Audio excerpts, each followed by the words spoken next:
থিসার মুখোশ খুলতেই থমকে গেল গোটা বিয়ের আসর। অন্যদিকে বন্দুক হাতে মণ্ডপে ঢুকে সবাইকে জিম্মি করে স্যাম আলুশকে জোর করে থিসার সঙ্গে বিয়ে দিতে শুরু করে। আমরা এমনটাই দেখতে পারব আজকের পর্বে। বিস্তারিত জানতে ভিডিওটি দেখতে থাকুন। গল্পের শুরুতে দেখা যায় বিয়ের সব আয়োজন প্রায় শেষ, কিন্তু এত আনন্দের মধ্যেও আজুশের মুখে কোনো হাসি নেই। সে বারবার চারদিকে তাকিয়ে ঈশানকে খুঁজতে থাকে। সেটা দেখে ইন্দ্রাণী গাঙ্গুলির সন্দেহ হয়। তিনি রাজকে জিজ্ঞেস করেন, ঈশান কোথায়? কারণ সকাল থেকেই তাকে কেউ দেখতে পায়নি। তখন অনুশ্রী সবাইকে আশ্বস্ত করার চেষ্টা করে। সে বলে, ঈশান বাড়িতেই আছে, হয়তো সবাই খেয়াল করেনি। এমনকি সে বলে এখনই ঈশানকে মেসেজ করছে যাতে সে তাড়াতাড়ি চলে আসে। কিন্তু আজুশের মন কিছুতেই শান্ত হয় না। তার মনে অজানা এক বিপদের আশঙ্কা কাজ করতে থাকে। এরপর দেখা যায় পুরোহিত কনেকে নিয়ে আসতে বলেন। ইন্দ্রাণী গাঙ্গুলি সবাইকে নিয়ে কনের ঘরের দিকে যান। সেখানে জানা যায় কুসুম নিজেই কনেকে সাজিয়ে নিয়ে আসছে। কিছুক্ষণের মধ্যেই মুখ পানের পাতায় ঢাকা অবস্থায় কনেকে মণ্ডপে আনা হয়।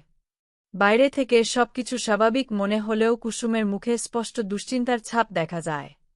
পরবর্তীতে মণ্ডপে বসে ইন্দ্রাণী গাঙ্গুলি খুব খুশি হয়ে আজুশকে বোঝাতে থাকেন যে ঠিক মেয়ের সঙ্গেই তার বিয়ে হচ্ছে। কিন্তু ঠিক তখনই ছোট মামি হঠাৎ সন্দেহ প্রকাশ করেন। তার মনে হয় কনের চেহারা যেন শ্রীতমার মতো লাগছে না। তিনি শুভদৃষ্টির আগে পানের পাতাটা সরিয়ে মুখটা দেখে নিতে বলেন। কথাটা শুনে আশপাশে উপস্থিত সবাই অবাক হয়ে যায়।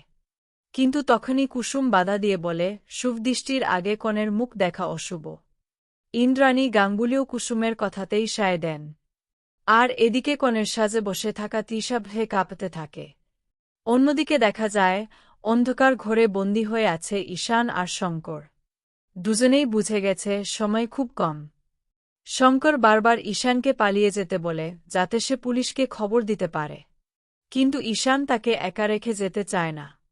অবশেষে অনেক কষ্টে ঈশান দড়ি খুলতে সক্ষম হয়। ঠিক সেই সময় গুন্ডারা বিষয়টি টের পেয়ে যায়। শুরু হয়ে যায় ধস্তাধস্তি। ঈশান প্রাণপণ লড়াই করতে থাকে যাতে শঙ্কর বেরিয়ে যাওয়ার সুযোগ পায়। এদিকে আবার বিয়ের মণ্ডপে শুভদৃষ্টির সময় এসে যায়। পুরোহিত কনেকে পানের পাতা সরাতে বলেন। থিসা বুঝে একেবারে স্থির হয়ে যায়। দূরে দাঁড়িয়ে সবকিছু দেখছিল শ্যাম। আর ঠিক সেই সময় হঠাৎ সবার সামনে মাথায় ব্যান্ডেজ বাঁধা শ্রীতমা এসে দাঁড়ায়। তাকে দেখে পুরো মণ্ডপে হুইচি পড়ে যায়।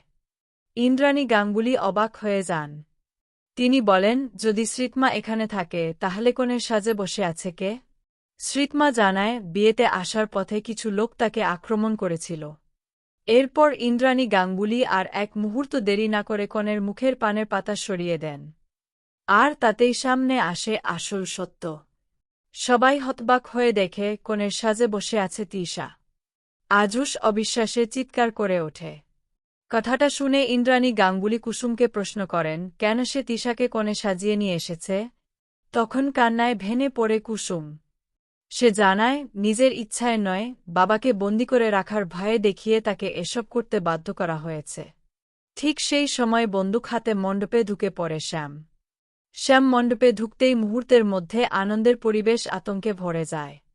শ্যাম জানিয়ে দেয় তৃষা আজুশকে ভালোবাসে। তাই আজ এই মণ্ডপে তৃষার সঙ্গেই আজুশের বিয়ে হবে। আজুশ প্রতিবাদ করতেই শ্যাম জানিয়ে দেয় ঈশান আর শঙ্কর এখনও তার লোকদের হাতে বন্দী। যদি তাদের জীবিত দেখতে চায় তাহলে চুপচাপ তৃষার গলায় মালা পরাতে হবে। অপরদিকে অনুশ্রী ভাইজের কথা শুনে ভেঙে পড়ে। ইন্দ্রাণী গাঙ্গুলিও ছেলেকে নিয়ে চিন্তায় অস্থির হয়ে যান। কিন্তু বন্দুকের মুখে দাঁড়িয়ে কেউ কিছুই করতে পারে না। শ্যামের হুমকির সামনে অসহায় হয়ে আজুশকে তৃষার সঙ্গে মালাবদল করতে হয়। এই দৃশ্য দেখে কুসুম আর নিজেকে সামলাতে পারে না। সে বারবার শ্যামকে অনুরোধ করে এই অন্যায় বন্ধ করতে। কিন্তু শ্যাম উল্টো কুসুমকেই তার বাবার প্রাণের ভয়ে দেখিয়ে চুপ করিয়ে দেয়। এদিকে দেখা যায় প্রাণপণ দৌড়ে গাঙ্গুলি বাড়ির দিকে ছুটছে ঈশান আর শঙ্কর।